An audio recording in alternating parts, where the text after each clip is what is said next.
Hello everyone and welcome back to my channel. It's Christina from Our Wood Home.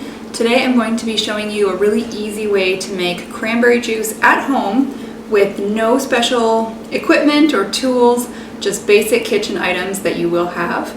If you'd like to can this recipe, you can do that as well.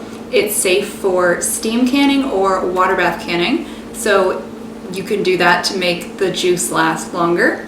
If you don't want to can it, you can definitely put it in the fridge or in the freezer in some freezer-safe containers and have fresh cranberry juice whenever you'd like. This is not going to taste like your regular cranberry cocktail from the store because this is just pure cranberry juice. Let me gather my ingredients and we'll get started. What we're going to need are some cranberries. I've used fresh cranberries but also frozen. And I use the frozen now because it's just a lot cheaper to buy frozen than fresh where I live and during this time of year. Plus, if I want to make this juice throughout the year, cranberries in the fresh form really aren't available at the grocery stores, but frozen are always available. So you're gonna need cranberries and water, and that's it.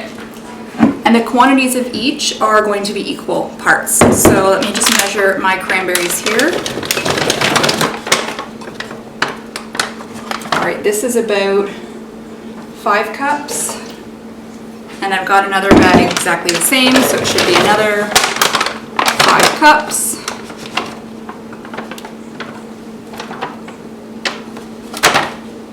And I'm just adding that to a large pot. Now I'm going to get 10 cups of water.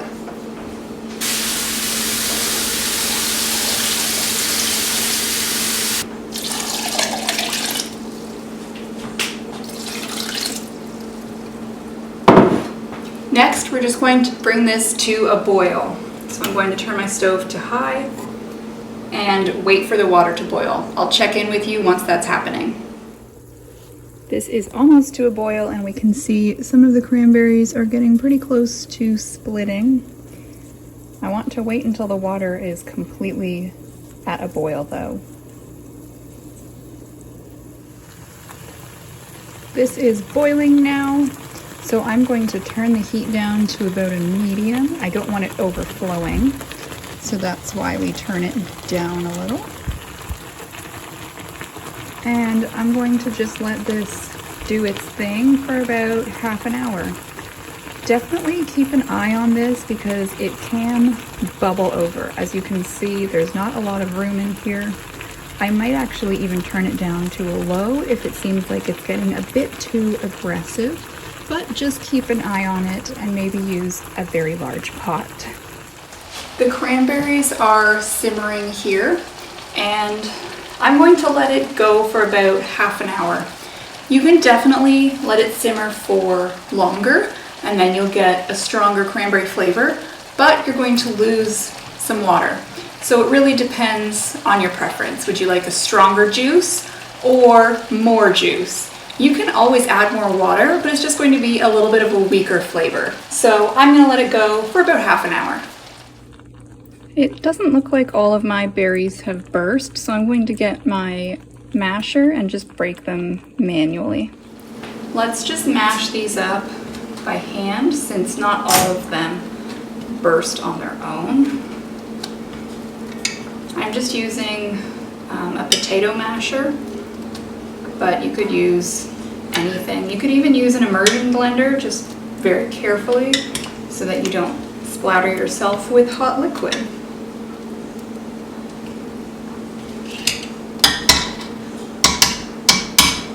Alright, that looks good.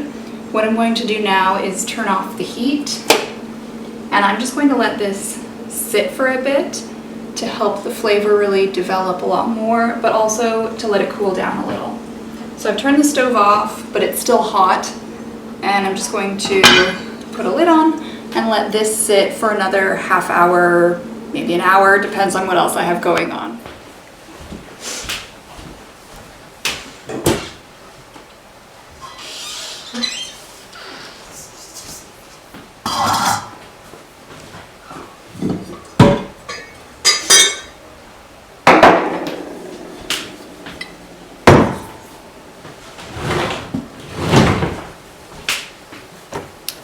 Now that the cranberries have finished simmering and have cooled a little bit, I'm going to start straining them. For this, you don't need to use a towel or a cloth or anything, but you will have a chunkier juice at the end, just because it won't be able to filter out the sediment unless you have a very, very fine sieve. I'm just using a colander and it does have fairly large holes, so that's why I'm going to use an additional towel just so that there's not a lot of sediment.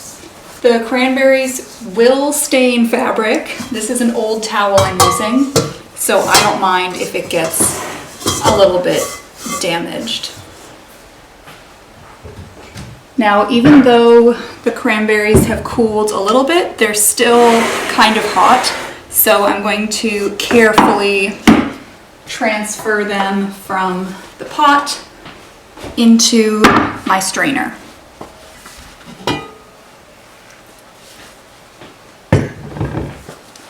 I'm going to just use a measuring cup instead of a ladle just because it's more efficient.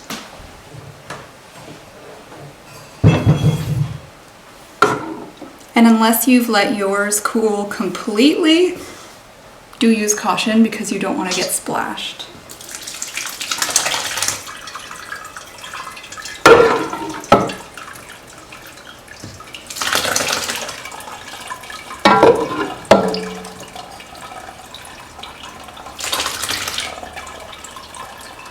Make sure whatever you're straining into is big enough to hold all the liquid.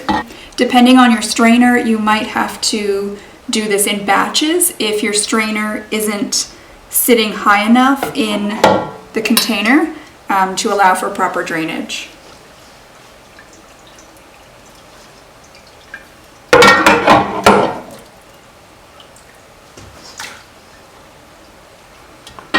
I still have a lot in my pot, but my strainer is almost full, so I'm just going to let it sit for a bit and drain on its own, and then when it's stopped dripping, I'll come back and add some more liquid.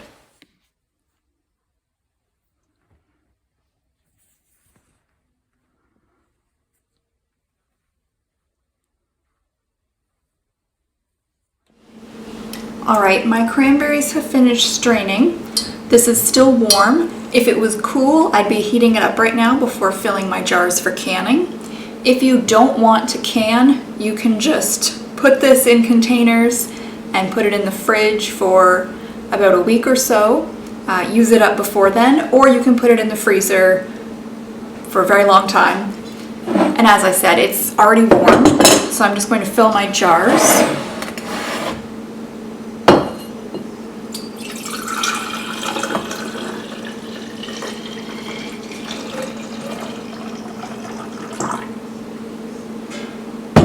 This is safe for water bath canning.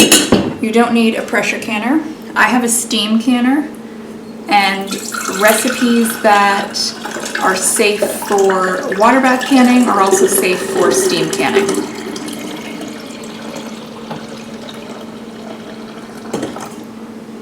I don't think I'll have quite enough for 3 liters, so I might water down a little bit.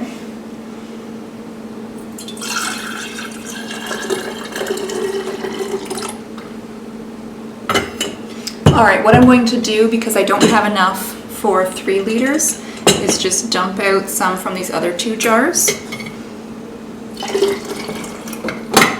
And then top them all off with plain hot water.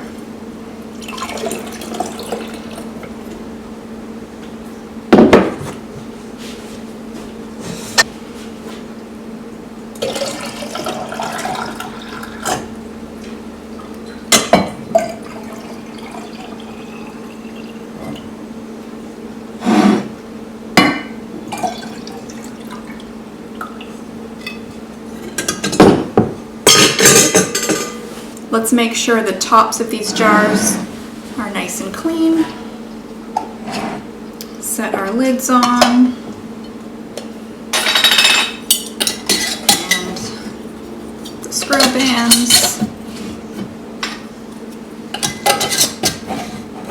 Now Now, while you're filling these jars, you might want to get your canner ready to go.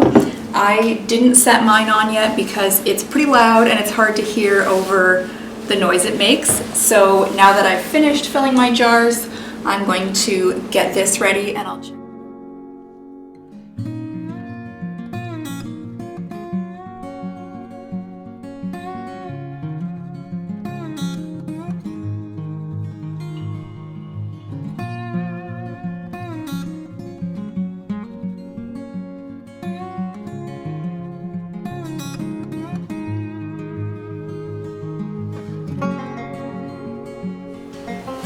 Now that this has finished in my steam canner, I can take them all out. If you are using a steam or a water bath canner, just make sure that you're following the directions for use.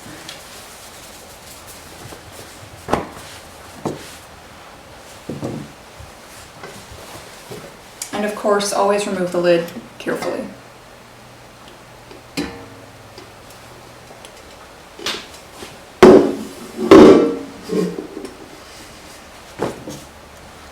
I'm going to set my jars here to cool and to finish sealing.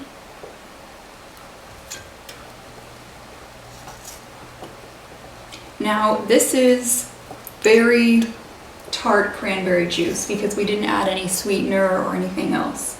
If you wanted to have a more sweet cranberry juice, you definitely can add some sugar to it.